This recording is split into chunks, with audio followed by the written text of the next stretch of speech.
If you're over 70, the most dangerous vitamin D mistake may not be taking too little. It may be taking the wrong amount for your body. And the scary part is this: too much vitamin D can raise your fall risk, strain your kidneys, and still fail to protect your bones. If you want to stay healthy and independent as you age, hit that subscribe button right now. We share simple, science-backed health tips like this every single day, and the next one could save you from a mistake most people never see coming. Here's the thing. I've spent years following aging research, and I keep seeing the same pattern. A vitamin becomes popular, people hear it helps bones, and suddenly bigger doses feel safer. But your body does not work like a bigger gas tank. More does not always mean better. And when it comes to vitamin D after 70, that misunderstanding can quietly cause real harm.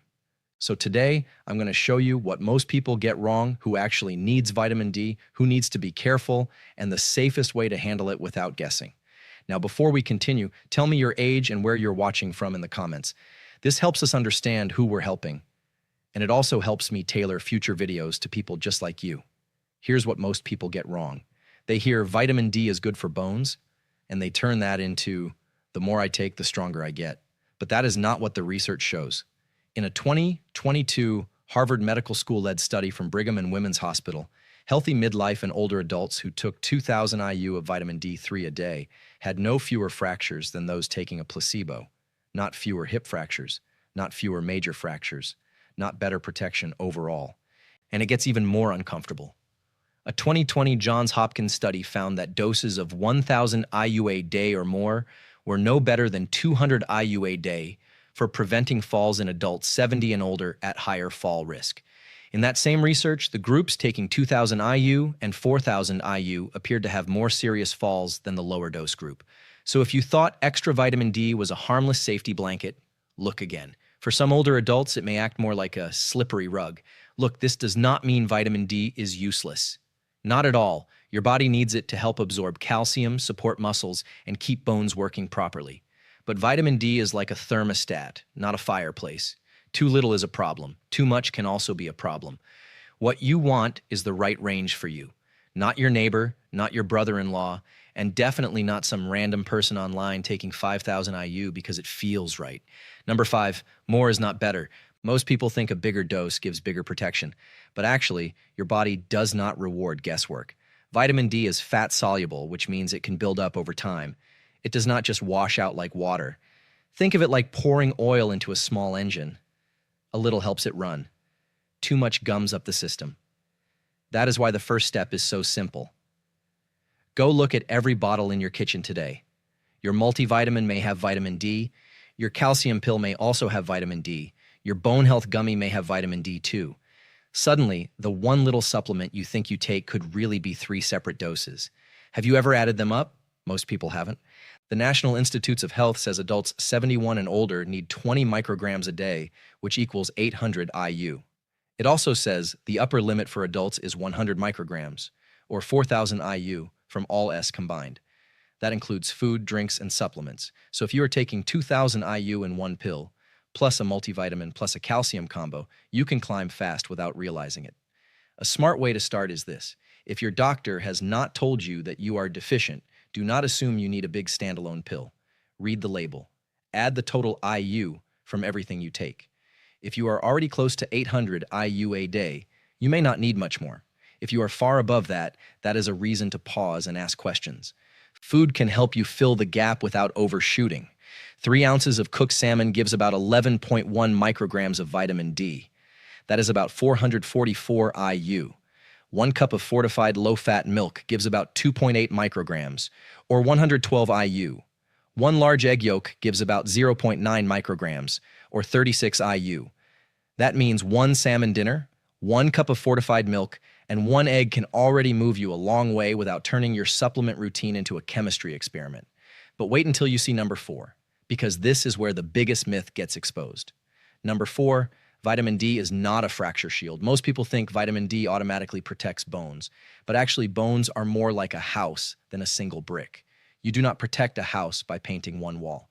You need the frame, the floor, the wiring, and the roof all working together. For your body, that means vitamin D matters, yes, but so do strength, balance, protein, calcium, movement, and sometimes real osteoporosis treatment. That 2022 Harvard-led fracture study should be a wake-up call. People took 2,000 IU a day for years, and the fracture numbers still did not improve compared with placebo. So if you are relying on a pill while skipping leg strength, not walking, and barely eating protein, vitamin D is not going to rescue that situation. Let me be clear. If you have osteoporosis, low bone mass, gut problems that block absorption, or a doctor-confirmed deficiency, your plan may be very different. But if you are generally healthy and taking vitamin D just because everyone says seniors should, that is where trouble starts. Not because vitamin D is bad, but because you are expecting it to do a job it cannot do alone. So what should you do instead? Start with your legs. Stand up from a chair 10 times without using your hands, if you can do it safely. Walk every day, even for 10 to 20 minutes. Practice balance by holding a counter and standing on one foot for a few seconds on each side. Eat protein at each meal. And if bone health is your concern, talk to your doctor about whether you need a bone density test, not just another bottle of pills. That is how you build stronger bones in real life. Quick question. Have you experienced leg weakness, poor balance, or a recent fall? Comment yes or no below. I read these comments and they help me know what videos to make next. Number 3. Your dose depends on your body, not your neighbor. Most people think vitamin D advice should be the same for everyone over 70, but actually, your skin, your weight, your diet, your medications, your kidneys, your gut, and where you live all change the picture. One person may do fine with food and a modest supplement. Another may need more because their body does not absorb it well. Another may need less because they are already getting plenty. Think of vitamin D like sunlight coming through a window. The amount that reaches the floor depends on the glass, the curtains, and the weather outside. Your body works the same way. If you are older, your skin makes less vitamin D than it did when you were young. If you spend most of your time indoors, that changes things too. If you have bowel disease, liver trouble, or take steroids, that changes it even more.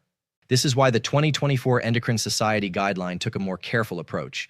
It said adults 75 and older may benefit from daily vitamin D, but it preferred lower daily doses over large occasional doses. It also said, generally healthy older adults do not need routine vitamin D blood testing unless there is a real reason. That surprises many people. Why? Because the goal is not endless testing and random dose changes. The goal is a steady, sensible plan. So here is the practical move. If you feel well, eat a normal diet, and have no history of deficiency, kidney disease, bone disease, or absorption problems, do not panic buy a megadose bottle. If you do have symptoms like muscle weakness, bone pain, repeated falls, or very little sun and poor diet, that is when a real conversation with your doctor makes sense. Ask whether your situation calls for testing or a targeted plan. That is smarter than copying what someone else takes. And yes, learn the label language. 20 micrograms equals 800 IU, 50 micrograms equals 2,000 IU, 100 micrograms equals 4,000 IU. If you cannot read the front of the bottle without a magnifying glass, at least read those numbers. They matter more than the marketing words like maximum strength or extra support. Before we go further, if this is making sense so far, hit that like button. It tells me you want more videos like this. And it helps more older adults find advice that is simple and safe. Number 2, your kidneys and your medicines get a vote. Most people think vitamins sit in one corner and prescription drugs sit in another. But actually, your body mixes them all in the same kitchen, and sometimes that recipe goes wrong. Vitamin D helps your gut absorb calcium. That is good when you need it. But if too much calcium ends up in your blood or urine, problems can start.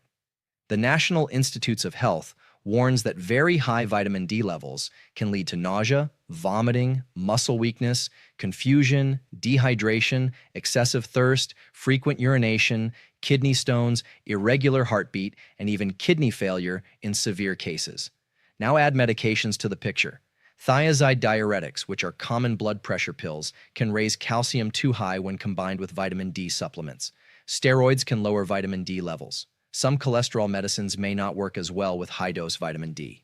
So if you are taking several medications, a supplement is not just a supplement anymore. It becomes part of the whole puzzle. There is another detail people miss. Vitamin D alone does not clearly seem to raise kidney stone risk in most people, but vitamin D plus high-dose calcium supplements can push urine calcium up and make stones more likely. The University of Chicago Kidney Stone Program warns about exactly this, especially in people already prone to stones. So if you have ever had a kidney stone, you should not casually stack calcium and vitamin D without asking whether you truly need both. So what should you do today? If you take a water pill like hydrochlorothiazide or chlorthalidone, write that down. If you have had kidney stones, write that down too. If you take calcium plus vitamin D, check how much calcium is in the pill, then take that list to your doctor or pharmacist and ask one simple question. Is this combination safe for me? That one sentence can save you a lot of trouble. If you want food-first options, canned sardines in oil give about 4.4 micrograms of vitamin D per 3.75-ounce can. Fortified orange juice gives about 2.5 micrograms per cup. Fortified soy milk gives about 1.6 micrograms per cup. These are smaller amounts, but that can actually be useful when you want steady intake without going overboard. I'd love to hear your story. What made you click on this video today? Share in the comments. Was it a recent fall, a lab test, a new supplement, or just confusion from hearing different advice everywhere? Number 1, the safest vitamin D plan is slow, simple, and daily. Most people think the best plan is a giant pill once in a while or a strong dose just to be safe. But actually, the safer plan for most older adults is a modest daily routine that matches your real needs. Not panic, not guessing, not copycat dosing. This is where the message becomes very clear. A 2020 University at Buffalo discussion of the STURDY trial said higher doses showed no benefit for preventing falls in older adults and even raised concerns about harm. And the 2024 Endocrine Society guideline preferred daily lower dose vitamin D over large non-daily doses for older adults. In plain English, your body tends to do better with a steady drip than a flood. Think of watering a plant. You do not dump a bucket on it once a month and expect perfect growth. You give it the right amount regularly, and then you watch how it responds. Your body likes that same kind of rhythm. So here's the safest basic plan for many people over 70. First, stop taking vitamin D on autopilot. Second, total up what you already get from every pill. Third, use food to do more of the work. Fourth, if you truly need a supplement, keep the dose modest unless a clinician gives you a reason not to. And fifth, if you have special conditions like osteoporosis, kidney disease, gut disease, repeated falls or past stones, do not self-manage this. Get a tailored plan. Let's pump the brakes for a second. I'm not saying this to scare you, but you do need to respect side effects. If you feel new nausea, constipation, weakness, confusion, unusual thirst, frequent urination, or heart fluttering after starting or raising vitamin D, do not brush it off. Those can be warning signs that calcium is getting too high. Very high vitamin D levels can be dangerous, especially if your kidneys are already under stress.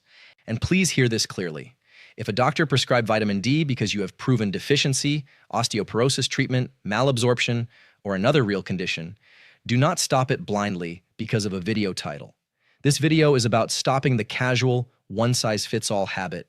It is about stopping guesswork, not ignoring medical care. You also need extra caution if you have kidney disease, a history of kidney stones, high blood calcium, parathyroid problems, or inflammatory conditions that can change vitamin D handling in the body. In those cases, even a normal supplement routine may need closer supervision. That is why copying a friend's dose is such a bad idea. So you're convinced, but thinking, how do I actually do this? Start with the simplest option first. Tonight, line up every supplement you take. Add up the vitamin D from all of them. If your total is much higher than 800 IU a day and no one has told you to take that much, that is your first red flag. Next, build an easy daily routine. Maybe breakfast is 1 cup of fortified milk. Maybe lunch includes an egg. Maybe dinner includes salmon once or twice a week, or sardines on toast if you want something cheaper. If you and your doctor decide you do need a supplement, use the smallest effective daily dose instead of assuming more is safer. That keeps the plan simple and budget-friendly. And do not forget the basics vitamin D cannot replace. Walk. Stand up and sit down a few extra times each day. Work on balance near a sturdy counter. Eat enough protein. Get your eyes checked. Make your home safer. Because the truth is, strong aging is never built on one pill. Look, there's a lot of noise out there. One person says everyone needs vitamin D. Another says nobody does. The truth is much more useful than either extreme. You do not need to overthink this. But you do need to stop guessing. Start with just one step today. Add up your total daily vitamin D from every. That one action can tell you whether you are underdoing it, overdoing it, or taking the wrong plan for your body. Your body will tell you if it's working. You should feel steady, not shaky. supported, not overloaded, protected, not confused. If this helped you, hit that like button. And if you want more videos like this, make sure you're subscribed because we post new health tips every single day. Stay healthy, stay strong,